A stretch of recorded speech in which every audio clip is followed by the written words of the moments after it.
Bonsoir, chers co-créatrices et co-créateurs. Ben voilà, Guillaume.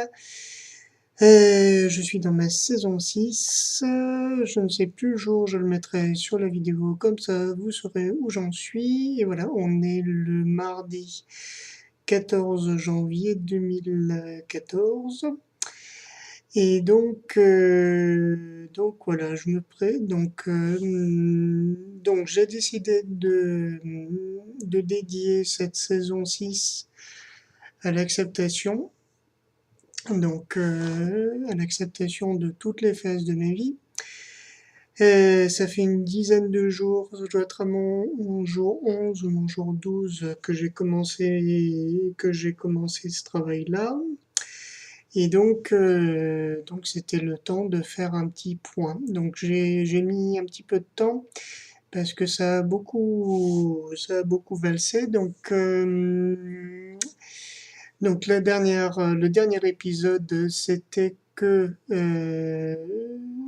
donc suite à ma décision vraiment d'accepter, j'ai eu un rendez-vous, on va dire plus ou moins imposé par mon père via son épouse, donc ma belle-mère, qui aurait dû avoir lieu samedi. Suite à ça, j'ai eu comment dire, une série d'angoisses et de panique absolument monstrueuse que je n'avais tout y est passé, crise de boulimie, une impossibilité de dormir, une appréhension constante, vraiment l'impression, enfin bref, j'étais vraiment dans un état très très très très très très très difficile. Et donc l'angoisse a commencé vraiment à monter à un tel point que donc j'ai recommencé le boulot donc le 6 janvier.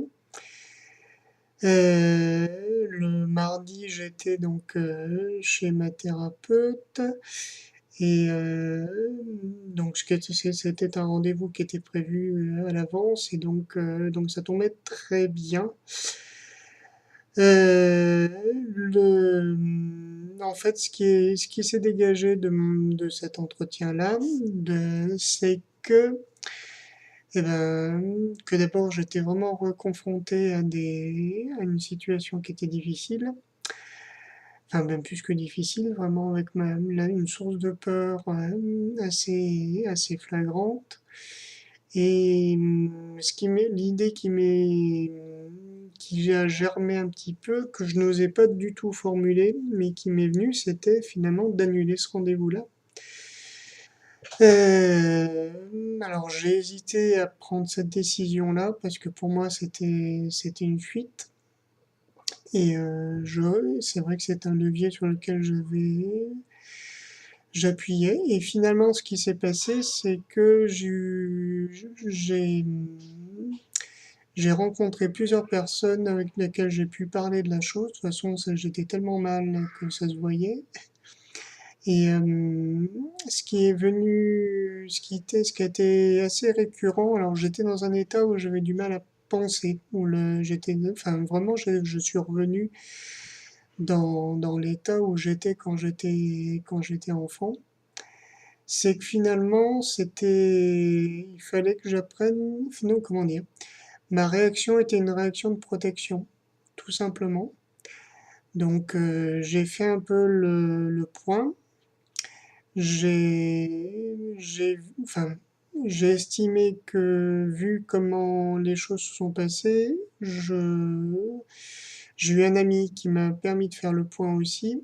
Et ce qui, ce qui se ressortait, c'était que cet entretien-là, ce rendez-vous ne m'apporterait pas grand-chose sinon me replonger dans une souffrance qui n'est pas encore tout à fait, qui est toujours là, qui n'est pas cautérisée, et que je n'avais pas grand-chose à attendre vu comme les choses se passaient avec énormément de manipulation, de mensonges et de dissimulation. Donc j'ai décidé de, de ne pas aller à ce rendez-vous-là samedi. La première étape a été d'en parler avec ma compagne, puisque tout s'était passé, puisque pour me contacter, on avait contacté ma compagne. On était passé, donc ma belle-mère avait envoyé un mail à ma compagne pour prendre rendez-vous. C'était une façon de me coincer quelque part, de m'obliger à faire. Donc c'est là où je peux parler de manipulation et donc de vraiment d'intention pas claire. Donc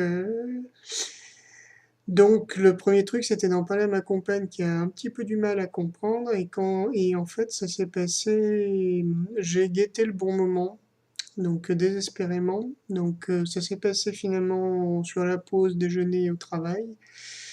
Et heureusement avec la présence d'une collègue qui a tout de suite euh, écouté vraiment ce que je disais. Et ce qui fait que ça s'est passé beaucoup plus en douceur et dans une compréhension mutuelle. Donc ma compagne m'a vraiment soutenu dans ma démarche, ou en tout cas elle a accepté tant bien que mal ma décision, qui était ma décision. Et donc j'ai pu annuler. Je pense que j'ai eu raison de le faire parce que j'ai eu juste droit à un appel assez rageur de mon père, donc assez rageur et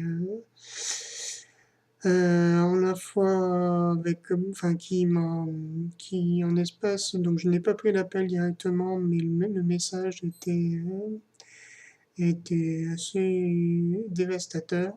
Donc je crois que j'ai bien fait de prendre la décision que j'ai prise.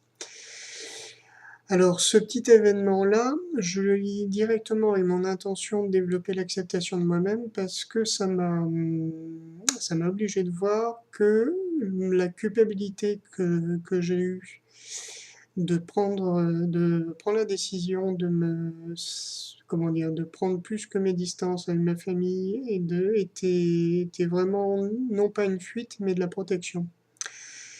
Et donc, ça me permet aussi de mieux comprendre un peu ce qui peut se passer à l'intérieur et de tout ce que j'ai du mal justement à accepter de ma part. Le fait d'être assez solitaire, le fait d'avoir, et donc de comprendre que c'est tout simplement un mécanisme de protection.